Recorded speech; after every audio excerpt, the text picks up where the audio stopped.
Ang ating kwentuhan napapakinggan kahit saan.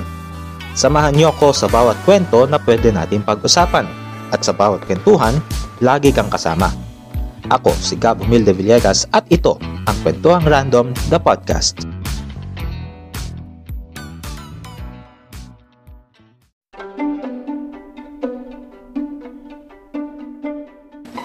So, hello, welcome sa panibagong episode ng ating kwentuhan kung saan pag-uusapan natin ngayon ang mga panuntunan sa pagdaraos ng in-person campaign, rallies, caucuses, meetings, conventions, mga motorcade, caravan at meeting de avance sa ilalim ng new normal ngayong paparating na eleksyon. Sa inilabas na resolution ng COMELEC noong November 24, ang COMELEC Resolution number 10732. Ito ay nagtatakda ng mga election campaign activities na kung saan ang mga kandidato ay kinakailangang mag-observe ng public health standards na itinakda ng Department of Health. Ang mga kandidato at ang mga sasama sa mga nasabing aktibidad ay kinakailangan na i-observe ito sa lahat ng oras. Sinabi ni COMELEC spokesperson James Jimenez sa naging press conference na ang mga kandidato ay kinakailangang humingi ng permiso sa komisyon para sila ay makapagdaos ng in-person campaigning.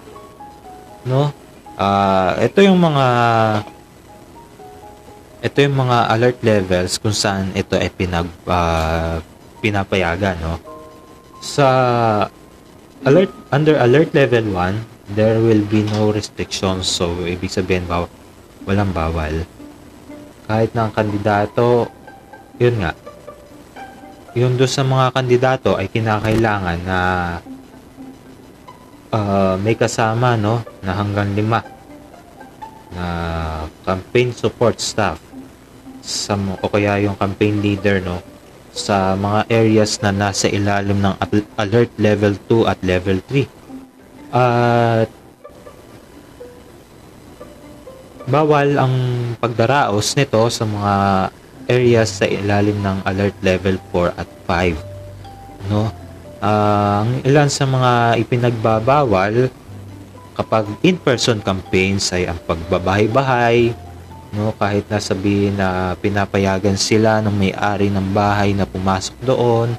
At kasama na rin dito yung pagkukumpul-kumpol na kung saan maaaring makapag-violate ng public health standards, lalo na doon sa mga kandidato at mga kasama niya, Bawal din ang pakikipagkamay, bawal din ang yakap, halik, arm in arm, o anumang aksyon na kinakailangan ng physical contact.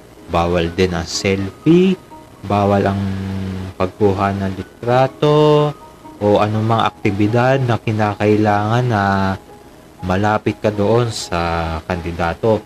At bawal na rin itong pamumudmod ng mga pagkain at inumin. Pati na rin yung iba pang mga goods and items, halimbawa yung mga t-shirts, candy, mga kalendaryo, pamaypay. Ewan ko kung pwede yun, Pero kung halimbawa sa pagdadaos naman ng mga caucus, ng mga meetings, mga conventions, rallies, at mga meeting de avance sa mga lugar na nasa ilalim ng alert level 1, ay kinakailangan na hanggang 70% ang operational capacity ng venue yung pinapayagan, either indoor man yan o outdoor. Sa alert level 2 naman ay 50%, 30% naman enclosed outdoor capacity naman para sa mga alert, sa mga areas na nasa ilalim ng alerts level 4, at bawal ito sa alert level 5. Sa mga ganitong gawain, bawal ang pakikipagkamay, bawal ang yakap, halik, no? Arm in arm o anumang kinakailangan, no, na may physical contact sa kandidato pati na rin doon sa mga kasama nila, no? At yun nga din, no, yung publiko ay binabawalan din, no, na yun din, bawal lang kumuha ng selfie, ng litrato o anumang aktibidad na kinakailangan ng close proximity, at pati na rin yung pamimigay ng pagkain at saka inumin. Sa mga motorcades at caravans naman ay kinakailangan nilang kumuha ng permit mula sa local government unit at kinakailangan nilang magsumite sa COMELEC, no, para sila ay makakuha ng permit. Kapag motorcades at caravans, yung mga truck, bus, mga mini truck at mga jeep ay pinapayagan ng hanggang 70% ng capacity ng sasakyan, no, na kung saan pwede silang magsakay. Ito naman ay doon sa mga areas na nasa ilalim ng alert level 1, no? At 50% o kalahati lang ng capacity na pwede namang isakay yung mga pasahero, no, sa ilalim naman to ng alert level 2. At alert level 2 at saka alert level 3 pala ito, no. 30% naman sa mga areas, 30% capacity under alert level 4, at bawal ang motorcade sa ilalim ng alert level 5. Mga tricycle naman ay pinapayagan yung full capacity sa mga areas na nasa ilalim ng alerts level 1 at 2, at sa mga areas naman under alert level 3 ay isang pasahero lang sa sidecar at isa sa backride yung pinapayagan, ano. At sa alert level 4 naman, pinapayagan lang yung isang pasahero sa loob ng sidecar, pero wala dapat na sakay do sa backride. At sa alert level 5 yon, bawal ang pagkakaroon ng motor ng caravan na gamit yung mga motor o tricycle. Yun sa mga tricycle, no. Sa mga alerts level 1 at 2 ay pwede ang isang backride passenger. Sa mga alerts level, doon sa mga areas naman na nasa alerts level 3 at 4 ay walang backride, no. So ibig sabihin yung driver lang ang nakasakay. At sa ilalim naman ng alert level 5 bawal silang lumabas o bawal silang sumali, no. At nakalagay din sa resolution ng COMELEC na ang mga kandidato, campaign leaders at supporters na nasa isang sambahayan o household ang pinapayagan na magsama-sama sa isang sasakyan, no.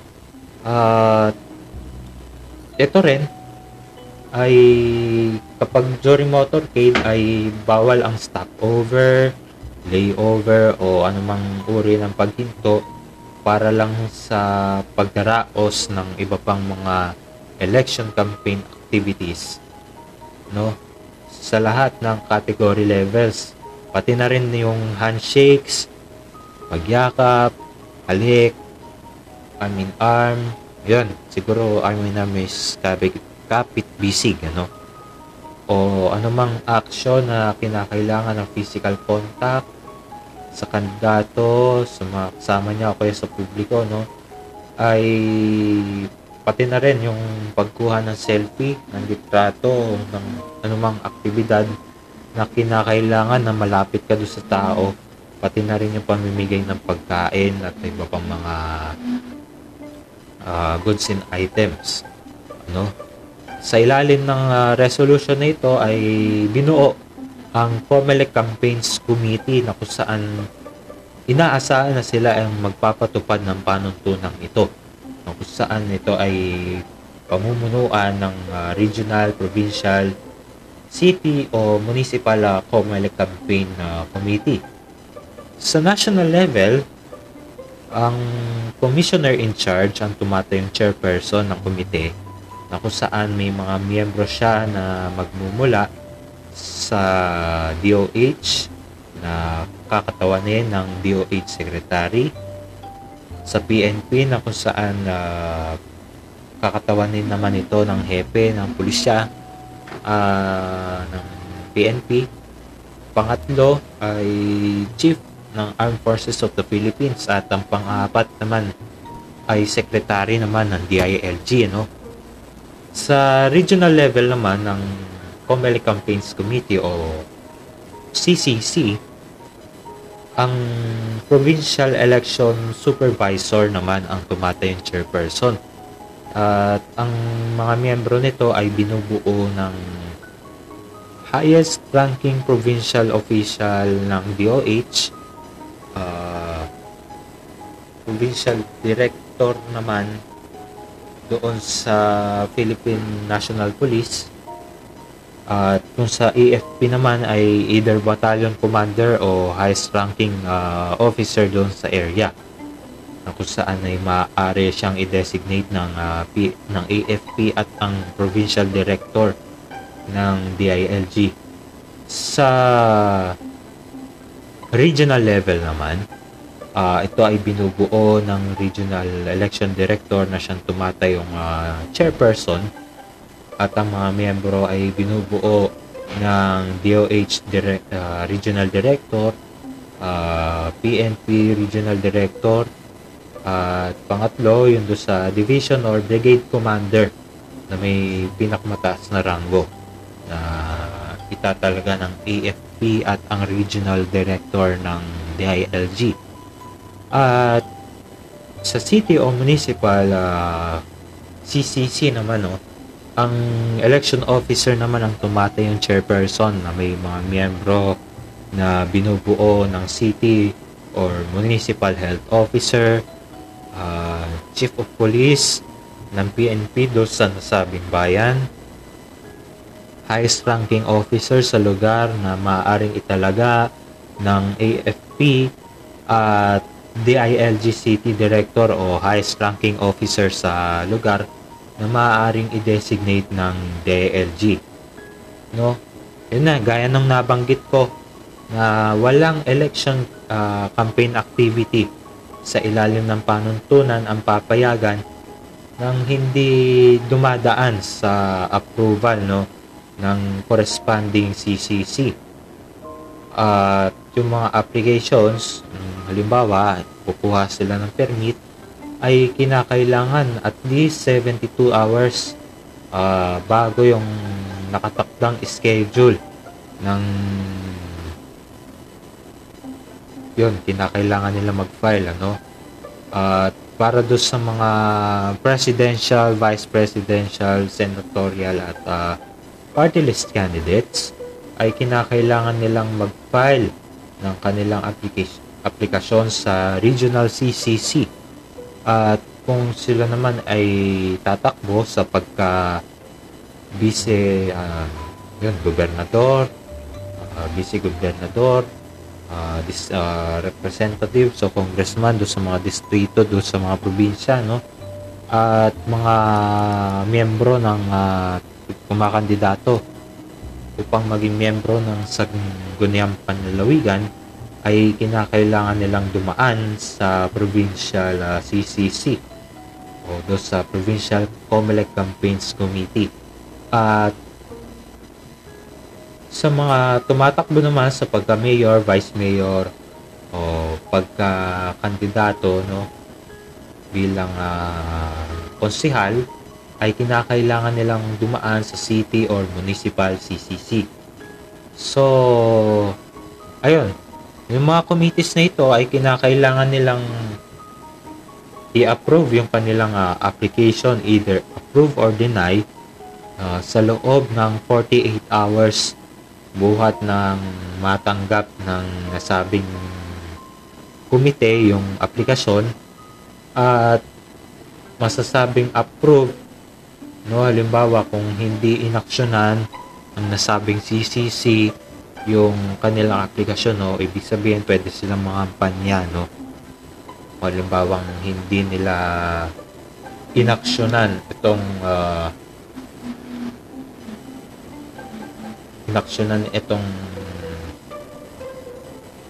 aplikasyon para sa yun, para sila ay makapangampanya. At sumunod naman, no, doon sa mga magpa-file, pwedeng yung kandidato o yung kung sino man yung kanyang authorized representative o duly authorized representative ng accredited political party, party list o coalition. No, para doon naman sa mga duly authorized representative ay kinakailangan na magpakita sila ng special power of attorney na kung saan ito ay in-execute ng kanilang respective principal on his or her behalf at the moment of filing. No, kung sino man itong mga lalabag sa mga panuntunan na inilatag ng COMELEC ay masasabi na magiging katumbas nito ay isang election offense na kung saan sila ay maaring makulong ng 1 hanggang 6 na taon. Pwede silang hindi na sila makatakbo sa kahit na anong pampublikong posisyon at saka pagbabayarin pa sila ng multa, no? At dadako naman tayo do sa advertisement sa TV, yung mga magbabalak na magpalagay ng kanilang advertisement sa inilabas na na resolution sa ilalim ng COMELEC resolution numbers 10730 ay nilatag nila itong mga panuntunan sa pagpapatupad ng Fair Election Act na kung saan napapaloob dito yung campaign rules para sa darating na halalan. Sa ilalim ng resolution ay naglalaman din ng campaign rules sa social media, mobile o online platforms, ito, kinakailangan ng mga registered political parties at mga kandidato na magpasa ng mga pangalan ng website at web address na pati na rin yung lahat ng official mga verified official accounts, websites, blogs at mga social media pages sa COMELEC Education and Information Department. 30 araw buhat ng huling araw ng pagpa-file ng Certificate of Candidacy. At dahil huli, no kailan ba to? November 18. Sinasabi dito, dahil doon ay nilabas nung nabanggit na araw, ay ma-adjust ito, no? Lahat ng submitted domain sa COMELEC, ayun lang yung pinapahintulutan na maglabas ng political advertisements sa pamamagitan ng online. At kinakailangan din nila na magpasa o iulat yung detalye ng kasunduan at political advertisements sa mga paid digital influencers at mga online content creators. At para naman do sa mga kampanya gamit ang TV ay meron silang 120 minutes of TV campaign airtime sa bawat kandidato sa National Post per station. Bawat himpilan ay meron silang 120 minutes. At sa radyo naman ay meron silang 180 minutes. Para naman sa mga lokal na posisyon, ang bawat kandidato ay meron 60 minutes ng TV advertisements kada istasyon at 90 minutes naman sa radyo, At doon sa mga magpapalagay ng advertisement sa dyaryo o kaya sa broadsheet, 1/4 page ang pinapayagan sa national and local candidates. Habang sa tabloid naman ay half page, Dapat nakalagay din kung sino yung nagbayad o yung nag-donate para doon sa political advertisement na yun, doon sa mga kandidato na gagamit ng ibang pamamaraan ng pangangampanya na nasa ilalim ng na hindi nakapaloob sa implementing rules and regulations, ay maaari mag-file ng kanilang petisyon sa COMELEC. Dahil dyan, papaalala lang natin na sa February 8, susunod na taon sa 2022, magsa-start ang pangangampanya ng mga nasa national positions. Yung mga tatakbo sa pagka-presidente, vice-presidente, at mga pagka-senador, kasama na rin dito yung mga party list groups. Habang yung mga tatakbo naman sa mga lokal na posisyon ay magsa-start sila, no, na March 25 hanggang May 7. Ano? At bawal ang mga kandidato na mga kampanya sa Huwebes Santo at Biyernes Santo na papatak naman ito ng April 14 at 15, no. So bilang respeto na rin, no, sa mga mahal na araw itong mga kandidato ay bawal mga kampanya, no? So yun lang, hinihiling din natin sa mga makakapakinig ng episode na ito na maging mapanuri tayo, no, sa mga inilalabas ng mga kandidato sa social media, and mabantayan din natin kung ilang minuto na ba o ilang beses na bang lumalabas sa TV itong mga kandidatong ito. At abangan, pwede nyo na rin ma-check sa aking Facebook page pinakabagong episode ng ating podcast. At muli, papasalamat ako, May Nick, sa inyong oras na inyong inilaan sa pakikinig.